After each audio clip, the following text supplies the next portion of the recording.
दोस्तों, स्वागत है आप सभी लोगों का आपके अपने YouTube चैनल पे। मैं उत्कर्ष आप सभी लोगों का स्वागत करता हूं आज के नए टॉपिक पर। तो आज हम लोग चर्चा करने वाले हैं मेंडलीव की आवर्त सारणी के बारे में।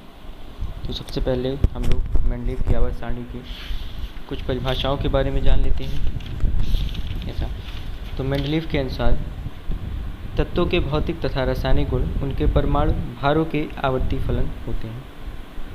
आवर्ती फलन का मतलब हो गया कि यदि तत्वों को उनके परमाणु भारों के बढ़ते हुए क्रम में हम लोग व्यवस्थित करते हैं तो एक नियमित या कुछ समय बाद एक नियमित अंतराल बाद क्या होगा, समान गुणधर्म वाले तत्वों की पुनरावृत्ति होती है जिसे आवर्ती फलन कहते हैं। मतलब कुछ समय बाद वो तत्व दोबारा आए तो उसे क्या कहेंगे, आवर्ती फलन कहेंगे। तो मेंडलीव ने क्या आवर्त सारणी में, मेंडलीव एक रूसी वैज्ञानिक थे जिन्होंने 1869 ईस्वी में एक तत्वों को उनके परमाणु क्रमांक के बढ़ते हुए क्रम में व्यवस्थित करके एक सारणी बनाई जिसे मेंडलीव की आवर्त सारणी के नाम से जाना जाता है। मेंडलीव ने जिस समय आवर्त सारणी की बनाई थी उस समय 60 तत्वों की खोज हुई थी तथा अक्रिय गैसें और लिंथेनाइड तत्वों की खोज नहीं हुई थी। इस कारण मेंडलीव ने अपनी आवर्त सारणी में अक्रिय गैसों तथा लिंथेनाइड के लिए जगह नहीं छोड़ी थी। बाद में अपनी सारणी को संशोधित करते हुए उन्होंने एक अलग से अक्रियों के लिए अक्रिय गैसों को रखकर शून्य वर्ग बनाया, अक्रिय गैसों को रखा गया और लिंथेनाइड जगह दी इसको प्रतिपादित किया जिसे हम मेंडलीव की आवर्त सारणी के नाम से जानते हैं। तो मेंडलीव की आवर्त सारणी में जब हम लोग ऊपर से नीचे की ओर आते हैं तब इसमें क्या होता है, परमाणु क्रमांक का मान बढ़ता है परंतु परमाणु त्रिज्या का मान घटता है। और जब हम लोग इस आवर्त सारणी में, मेंडलीव की आवर्त सारणी में जब हम लोग दाएं से बाएं ओर जाते हैं, तब परमाणु क्रमांक का मान घटता है तथा परमाणु त्रिज्या का मान बढ़ता है। अब हम लोग बात कर लेते हैं मेंडलीव की आवर्त सारणी के गुणों और उनके कुछ दोष के बारे में। तो सबसे पहले हम लोग बात करते हैं मेंडलीव की आवर्त सारणी के गुणों के बारे में। तो नंबर 1,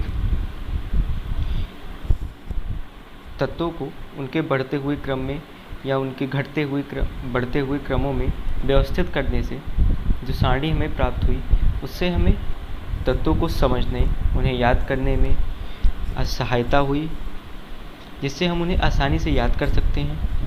नए तत्वों को खोजने के लिए उन्होंने कुछ स्थान छोड़े थे जिन्हें जैसे एका सिलिका, एका बोरॉन और एका एल्युमिनियम नाम से एक अलग अलग स्थान छोड़ा गया था।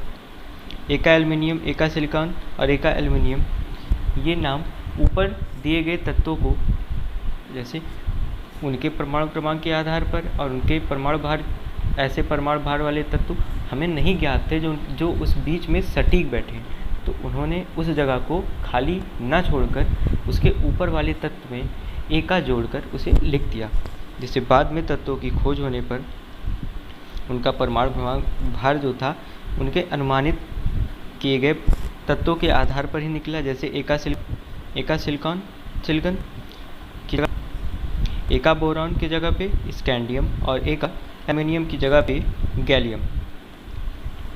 अब तीसरी बात करते हैं हम लोग आगे बात करते हैं इसके दोषों के बारे में। तो सबसे बड़ा दोष हाइड्रोजन का स्थान निश्चित न होना। नंबर 2, समस्थानिकों को उचित स्थान न देना। हम लोग देखते हैं कि मेंडलीव की आवर्त सारणी में आवर्त सारणी में क्या होता है कि जिन तत्वों का कभी देखते हैं जिन तत्वों का परमाणु भार ज़्यादा है उनको हम लोग ऊपर देखते हैं और जिनका कम है उसको नीचे।